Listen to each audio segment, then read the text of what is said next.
शब्द शुद्धि हमारे परीक्षा में बहुत पूछे जाते हैं और शब्द शुद्धि से ही हमारे शुद्ध वाक्य का निर्माण होता है। इसलिए हम हिंदी के लिए पहले शब्द शुद्धि के कुछ नियम समझ लेते हैं, जिनमें पहला नियम आप देखिए बड़ा सरल है। नंबर 1 नियम, रै का प्रयोग।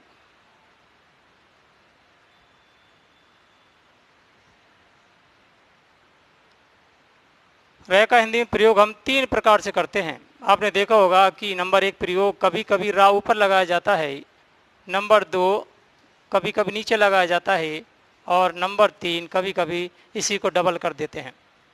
इस प्रकार रा के हमारे पास 3 रूप हैं।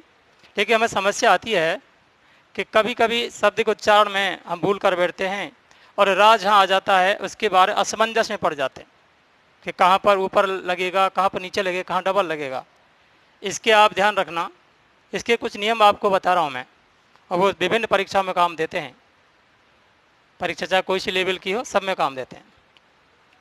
पहले हम ये जान लेते हैं कि ये जो 3 प्रकार के राह हैं ये कैसे कैसे हैं। तो देखिए, ये जो राह है पहले वाला जिस ऊपर लगते हैं, इसका नाम होता है रेफ। और जो नीचे वाला है इसे कहते हैं पदेन। तो हमारे हिंदी में इस राह के विशेषकर ये 2 रूप प्रयोग में आते हैं, एक तो रेफ वाला राह, दूसरा है पदेन वाला राह।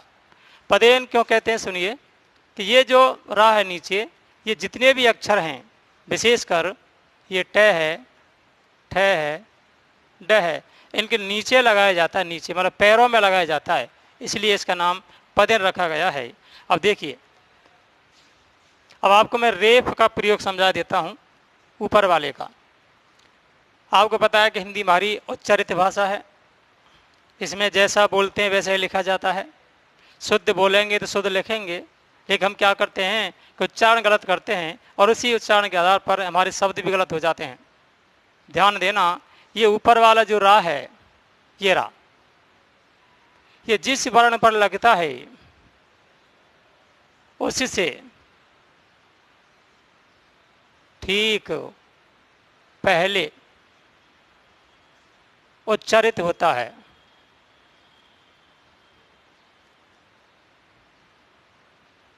अर्थात ये जिस अक्षर पर लगेगा उससे तुरंत पहले बोला जाएगा, उसके बोलने में अति शीघ्रता रहेगी बोलने में। उदाहरण के तौर पर जैसे देखो, शब्द है आशीर्वाद, कई बार परीक्षा में भी आ चुका है। आशीर्वाद, अभी मैंने रा नहीं लगाया है, आप इसको ढंग से उच्चारित करके देखिए।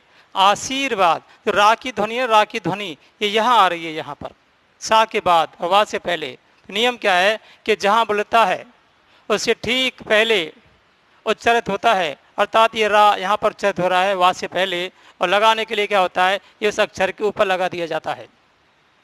दूसरा देखिए, सूर्य शब्द है, ये यहाँ पर लगा हुआ है, उच्चारण करेंगे उससे ठीक पहले इसका उच्चारण हो जाएगा। तो ये अपने रेफ का नियम है। अब नंबर लेते हैं दूसरे का, जिसे हम कहते हैं पदेन रा। ये इसका ठीक विपरीत है ऊपर वाले का, ये जहाँ लगता है उसके ठीक बाद बोला जाता है। उदाहरण के तौर पर देखिए, हम लिख देते हैं प्रकाश। उच्चारण पे ध्यान देना, ये पा बहुत जल्दी बोल रहा है और रा थोड़ा सा बोलने में समय ले रहा है, अर्थात प्र। डीपली ध्यान देना, पा आधा है और रा पूरा है। जो ऊपर रेफ बताया उसका ठीक विलोम है। और देखिए, जैसे शब्द हमारा ब्रह्म, इसमें भाद बोल रहा है पहले और रा बोल रहा है बाद में। तो इन 2 की हमारी जानकारी हो गई। जो ऊपर रा लगता है वो तो आधा माना जाता है, और जो नीचे लगता है ना, ये पूरा माना जाता है। उच्चेद करके देख लो आप। अब नंबर 3 लिखते हैं इसका। नंबर 2 और नंबर 3 दोनों बराबर हैं, सेम है दोनों। क्यों बराबर हैं कि ज़्यादातर डा हो, टा हो या ठा हो, ये अर्ध वर्णों में ही लगाया जाता है। ये आधे अक्षर बन गए, देखो इसको लगा देते हैं पदेन रा को, ये ऐसा रूप हो गया। अब इसको उच्चारण की बात करते हैं। उच्चारण की, जब किसी शब्द को लिखा जाता है या बोला जाता है, उसके उच्चारण में हमारी जो जिह्वा है जिससे हम बोलते हैं, अगर वो कंपन करे और रा की ध्वनि हो, तब इस रा का प्रयोग किया जाता है। उदाहरण के तौर पर देखिए, शब्द है राष्ट्र, ट्र पे ध्यान दो। ट्र बोलते समय रा की ध्वनि है और जिह्वा हमारी कंपन कर रही होगी, विशेषकर ध्यान दो। दूसरा उदाहरण कोई भी ले लो, जैसे हम ले लेते हैं ट्रक, तो ट्र पे देखिए जिह्वा कंपन कर रही है, रा की ध्वनि आ रही है। इस प्रकार हमारे शब्द शुद्धि का रे का प्रयोग संबंधी नियम कंप्लीट है। दोबारा देख लीजिए, ऊपर जो लगता है उसको रेफ कहते हैं और ये आधा अक्षर माना जाता है। नीचे लगता है इसको पदेन कहते हैं, पूरा माना जाता है। और जो तीसरा है ना, वो पदेन का दूसरा रूप है। ज़्यादातर जहाँ पर जिह्वा कंपन करती है वहाँ पर लगा दिया जाता है। अगला नियम देखें,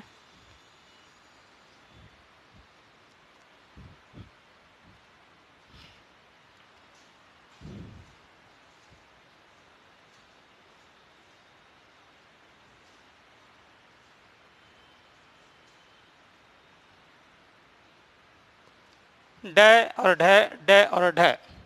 हमने प्राय देखा होगा कि कुछ पुस्तकों में इनसे बनने वाले शब्द आपको दिखाई देते हैं, तो आपको नीचे इसको बिंदी दिखाई देती है। इसको बिंदी ना कह कर के हमारी इस भाषा में कह देते हैं, इसको नुक्ता कहते हैं। नुक्ता का प्रयोग है ये, नुक्ता का प्रयोग। ये कहाँ लगाया जाता है, कब लगाया जाता है, क्यों लगाया जाता है, उसे को नियम समझ लो। क्योंकि इस बिंदी के लगने से ही हमारा जो अर्थ है ना वो अनर्थ हो जाएगा। कैसे, देखिए नियम नंबर 1 सुनो इसका, नुक्ता का प्रयोग। इसका शीर्षक, यदि कोई भी शब्द के आरंभ में ड और ढ में से कोई आ रहा हो तो शब्द के आरंभ में कभी नुक्ता का प्रयोग नहीं होता।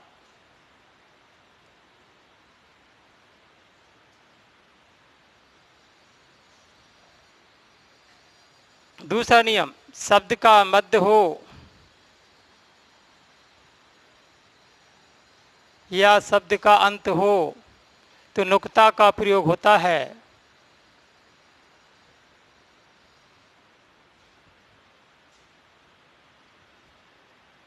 देखिए, ऐसा मत समझ लेना कि बिंदी लगने से कोई फर्क नहीं पड़ता है, हिंदी भाषा में फर्क पड़ता है। कोई ये भी ना समझे कि बिंदी लगाओ मत लगाओ एक ही बात है, सब अलग अलग है। इसका देख लो, शब्द का आरंभ अगर इनमें से किसी एक से हो रहा हो तो कभी नुक्ता का प्रयोग नहीं होता है। अगर शब्द का मध्य हो तो शब्द का अंत हो, अगर इनमें से कोई शब्द अक्षर है तो यहाँ पर उसका प्रयोग कर देते हैं। जैसे देखिए, शब्द हमारे पास डाल, शब्द का आरंभ डा से हो रहा है, नुक्ता का प्रयोग नहीं होगा। अगर किसी ने ऐसे लिख दिया डाल, तो उच्चारण तो समान है लेकिन ये हमारा हिंदी की दृष्टि से गलत माना जाता है। शब्द है पढ़ना और ये भी पढ़ना, दोनों बोलने में समान है, लेकिन शुद्धता की बात कर देखिए, शब्द का मध्य हो अंत हो, देखो मध्य में आ गया, इसलिए क्या होगा, नुक्ता का प्रयोग होगा। इसके दो नियम हैं। अब इसके कुछ अपवाद हैं, वो सुन लो। नुक्ता का प्रयोग करते हैं और किन स्थितियों में नहीं करते, वो अपवाद कहलाते हैं। अपवाद देखो, अपवाद का मतलब होता है कि नियम के विरुद्ध कार्य। नंबर 1 अपवाद, ऐसे कुछ प्रचलित शब्द हैं जो है तो अंग्रेजी भाषा के, लेकिन इनको हम हिंदी में बहुत ज़्यादा प्रयोग करते हैं। हम भी करते हैं, बच्चे भी करते हैं, अनपढ़ भी करते हैं। जैसे देखिए, रेडियो शब्द है, रेडियो। नियम क्या कहता है कि शब्द के मध्य में नुक्ता का प्रयोग होना चाहिए। अब बाद में आए, क्योंकि रेडियो कौन सी भाषा का शब्द है, अंग्रेजी भाषा का शब्द है, इस नुक्ता का प्रयोग नहीं होगा। दूसरा उदाहरण, रोड, इंग्लिश भाषा का शब्द है, कभी नुक्ता का प्रयोग नहीं होगा। नंबर 2, अनुस्वार के बाद नुक्ता का प्रयोग नहीं होगा।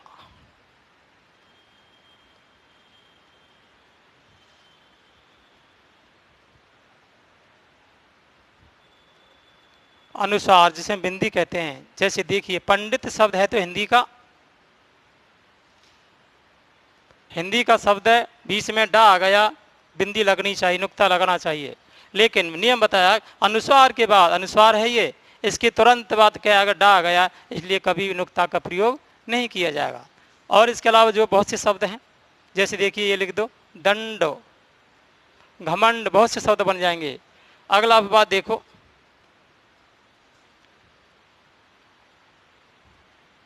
द्वितीय वर्ण,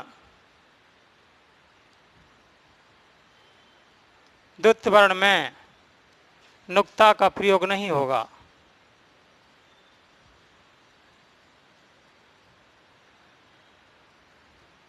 द्वित का जान गए हैं, डबल अक्षर आ जाते हैं। जैसे देखो मैं लिख देता हूं यहां पर बुढ़ा, डबल आ गया, ये डबल आ गया तो कभी नुक्ता का प्रयोग नहीं होगा। और कोई भी शब्द लिख देने के अलावा बुड्ढा है, गुड्डा है, दद्दा है, जो भी लिख सकते हो आप लोग। तो ध्यान रखना, ये 3-4 नियम हो गए।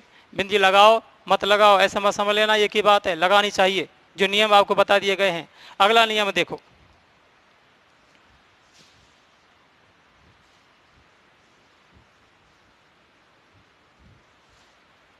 इसको ज़रा ध्यान से देना। कुछ शब्द हमारे हिंदी में ऐसे प्रचलित हैं जो अभी तक हमारे अभ्यास में आ रहे हैं।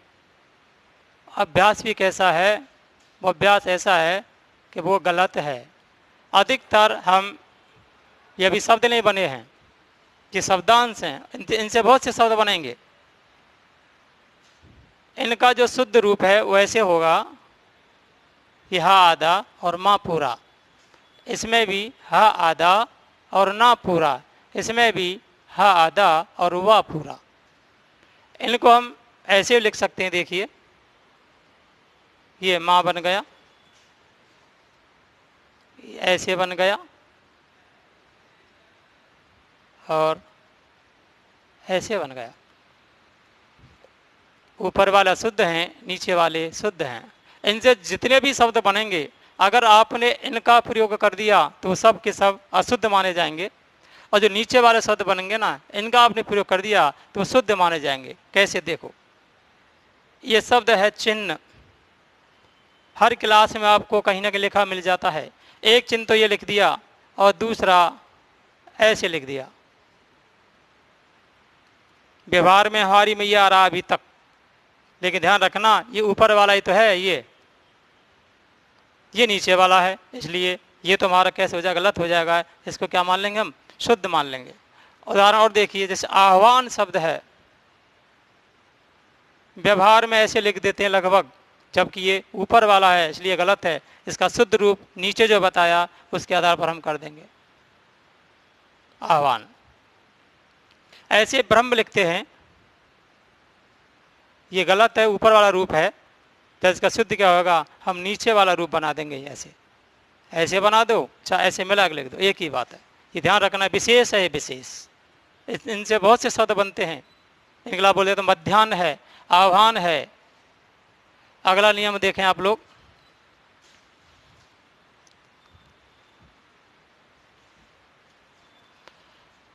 देखिए भाववाचक,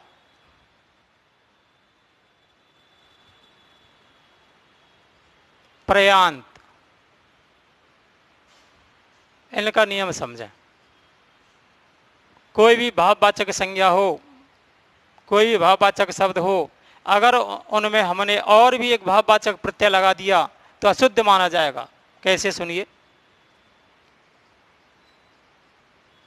सुंदरता,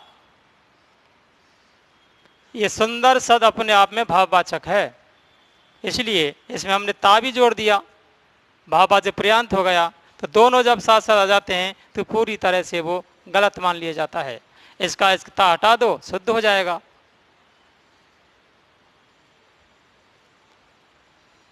सौजन्यता,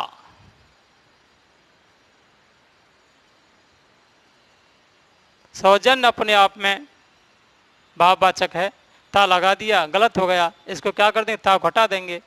इस प्रकार ऐसे अनेकों शब्द हैं, आप जब पढ़ेंगे तो बहुत ध्यान आते चलेंगे आप लोगों के लिए। आप ध्यान रखना, कभी भी भाववाचक संज्ञा के साथ में भाववाचक प्रत्यय, विशेषकर्ता प्रत्यय जहाँ आपको मिल जाए तो समझ लेना वो शब्द हमारा गलत है, ता को हटा देंगे और हमारा शब्द पूरी तरह से शुद्ध बन जाएगा।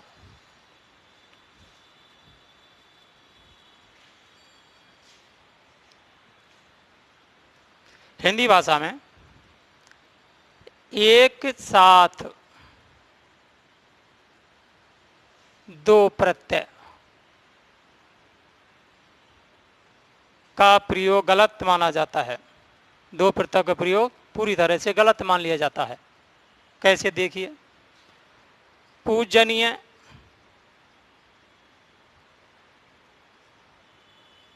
पूजनीय और पूज्य, तीन शब्द हैं। ये तीनों में से ज़्यादातर हम इसका ज़्यादा प्रयोग करते हैं, जबकि व्याकरण की दृष्टि देखा जाए तो ये शब्द कैसा हमारा गलत है। ये दोनों सही हैं, और सही हैं गलत हैं उनको नियम से याद कर लेते हैं। देखिए, हमने बताया कि एक साथ दो प्रत्यय जिसमें आ जाते हैं वो गलत माने जाते हैं। इसमें दो प्रत्यय है, कैसे कैसे वे समझ लो। देखिए, पूजा या पूज शब्द है, इसमें हमने या जोड़ दिया, ये शब्द बन गया पूज्य। एक ही जुड़ा है, इसमें एक ही जुड़ा है, इसलिए कैसा है, शुद्ध है। दूसरा देखो, इस पूज में या पूजा शब्द में अन्य जोड़ दिया, क्या बन गया, पूजनीय बन गया। पूजनीय शब्द बन गया, इसमें भी एक प्रत्यय जुड़ा हुआ इसलिए सही है। अब देखो अगला, देखिए, पूजा प्लस ये प्लस अन्य, दोनों मिलकर क्या बन गए, अपने पूजनीय शब्द बन गए। देखिए, इसमें एक प्रत्यय यह है, दूसरा यह है। देखिए नियम, एक साथ दो प्रत्यय आने पर शब्द कैसा हो जाता है, गलत। इसलिए हमारे शब्द कैसा है, गलत। जबकि व्यवहार में हमारे में ये लिखना आ रहा है, इसको हम सही मान लेते हैं।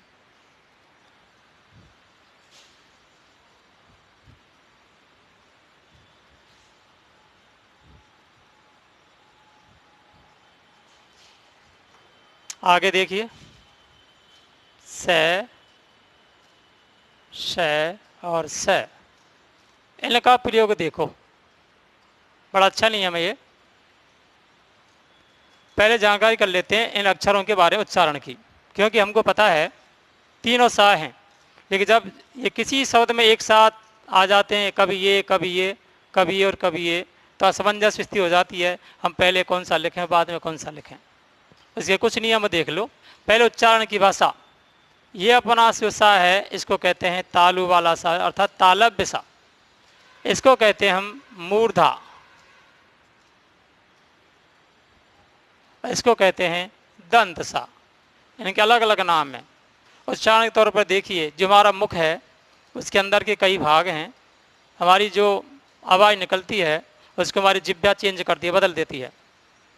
जब हम इस सा को बोलेंगे तो हमारी जिह्वा का अगला हिस्सा तालु से स्पर्श करेगा। और तालु कहाँ पर, देखिए दांतों से ऊपर थोड़ा सा खुरदरा सा हिस्सा है, उसके थोड़ा नीचे तालु है।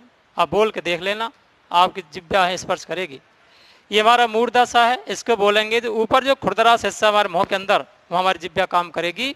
और जहाँ पर उच्चारण करते समय दांत से जिह्वा स्पर्श करे, वह सा का प्रयोग कर दिया जाएगा। अब सुनिए, नंबर 1 नियम, ट वर्ग से पूर्व हमेशा इस मूर्धा वाले सा का प्रयोग किया जाता है। ट वर्ग में आपको विदित है 5 अक्षर होते हैं, ट, ठ, ड, ढ, ण। इनसे पहले यदि सा की ध्वनि आ रही है तो आपको हमेशा ही इस मूर्धन्य सा का प्रयोग करना पड़ेगा। कैसे, देखिए, कष्ट, देखो टा है, टा से पहले ध्वनि सा की है तो ये सा आ गया। कष्ट, नष्ट, राष्ट्र, इसके अलावा बहुत से शब्द बनेंगे, आपके ध्यान रखना। कृष्ण, क्योंकि ये भी ट वर्ग का अक्षर है। दूसरा नियम, री हो या री की मात्रा हो, उसके बाद हमेशा इसी सा का प्रयोग किया जाता है। जैसे देखिए, ऋषि, कृषि, वृष्टि, यहाँ टा भी है और ये भी, दोनों नियम काम कर रहे हैं। तीसरा नियम, अगर संस्कृत भाषा के जो भी शब्द हैं और हिंदी में उनका प्रयोग कर रहे हैं तो हमेशा इसी सा का प्रयोग किया जाएगा। जैसे देखिए, मूसक, संस्कृत भाषा का हिंदी प्रयोग कर लेते हैं, षोडश।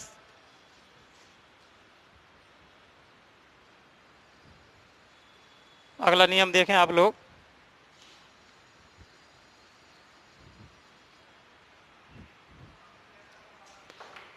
यदि आपको किसी शब्द में ये सा और ये सा, नाम ध्यान रखना, दोनों एक साथ दिखाई दें आगे पीछे, सामंजस्य कहीं मत पड़ना। लिखते समय अगर दोनों सा का प्रयोग हो रहा है तो सबसे पहले ये सा आएगा, इसके बाद में ये दंत सा आएगा। जैसे हमारे पास शब्द है शासक, और ये भी शासक, उच्चारण दोनों का समान है, लेकिन नियम क्या कहता है, पहले ये सा इसके बाद ये सा। देखिए ये हमारा सही माना जाएगा। लेकिन कभी कभी देखिए आप कन्फ्यूज हो जाते हो, कोई ऐसे लिख देता है यूँ सुशासक, सुशासक, तब आप सोचते हो देखिए इसका नियम बताया, देखिए ये तो नियम गलत हो गया। लेकिन ध्यान रखना इसमें शासक ही हमारा मूल शब्द है। सु है ना, सु ये तुम्हारा क्या है, उपसर्ग है, और उपसर्ग पर ध्यान नहीं दिया जाएगा, केवल मूल शब्द पर ध्यान दिया जाएगा। ऐसे चाहे कोई भी शब्द हो, आपको ये नियम प्रयोग कर देना है, आपके सा का जो लिखने का तरीका है वो आपका कभी गलत नहीं होगा।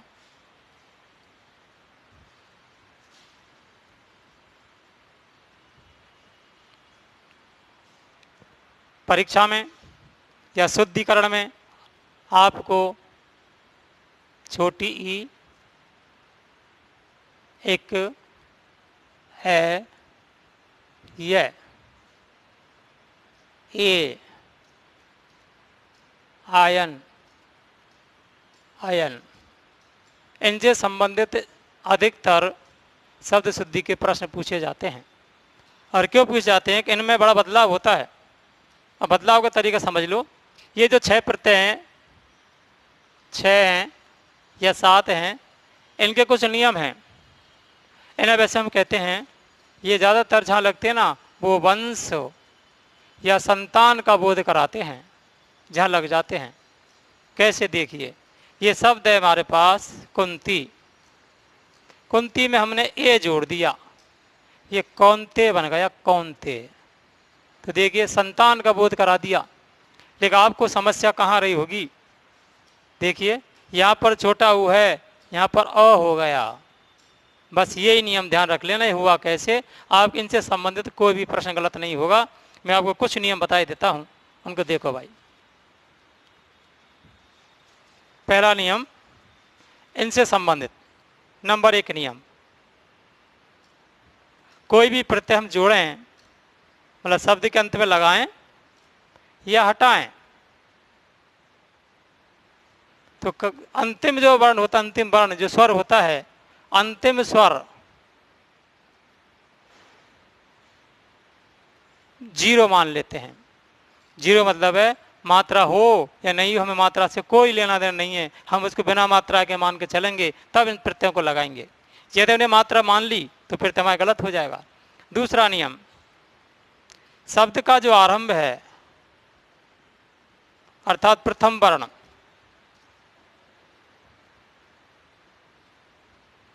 उसमें कोई ना कोई परिवर्तन होता है,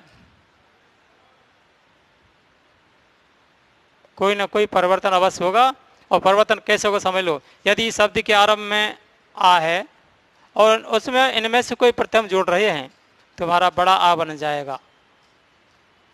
यदि शब्द के आरंभ में छोटी ई या बड़ी ई या ए है, इनमें से कोई प्रत्यय जोड़ रहे हैं तो हमारा आई बन जाएगा। शब्द के आरंभ में यदि छोटा ऊ, बड़ा ऊ या ओ है और इनमें से कोई प्रत्यय जोड़ रहे हैं तो हमारा औ हो जाएगा। और शब्द के आरंभ में यदि री है और प्रत्यय जोड़ रहे हैं तो हम आर लिख देंगे। विशेष नियम हिंदी का, शुद्ध शुद्ध का। अब इनसे संबंधित उदाहरण बता देता हूँ तो मैं, देखिए शब्द ले लेते हैं हम समाज, और इसमें जोड़ दिया हमने एक। हमको जानकारी में होना चाहिए कि एक इन्हीं में से तो है, अगर इन्हीं में से है तो ये नियम हमारे लागू हो जाएंगे। नियम लागू क्या कि अंतिम वर्ण स्वरहीन कर देंगे, 0 मान लेंगे।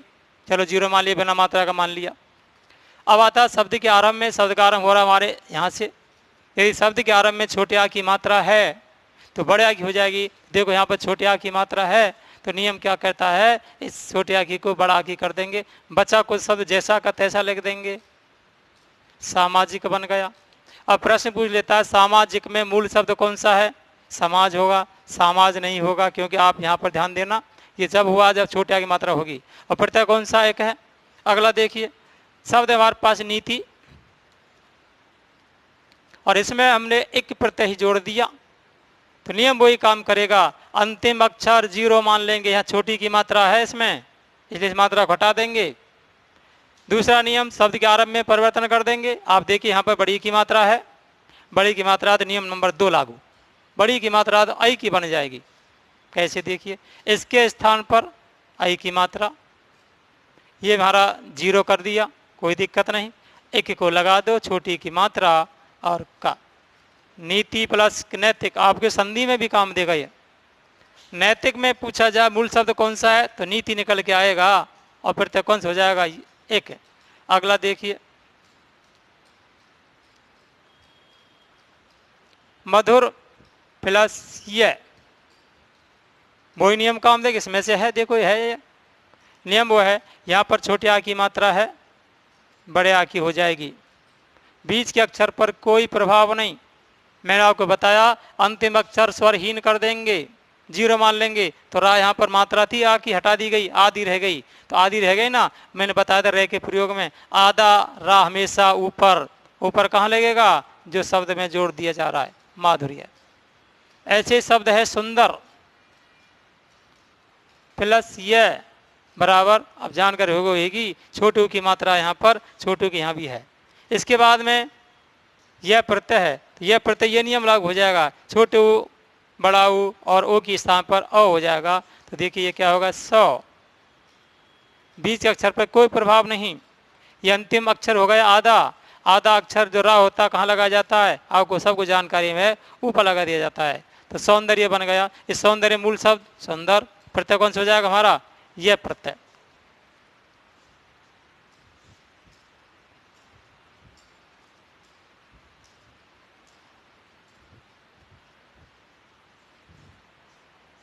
अगला देखिए अग्नि प्लस ए, उन्हीं में से है, तो नियम वही है, छोटा आ है तो यहाँ पर क्या हो जाएगा अपना बड़ा आ, बीच के अक्षर पर कोई प्रभाव नहीं।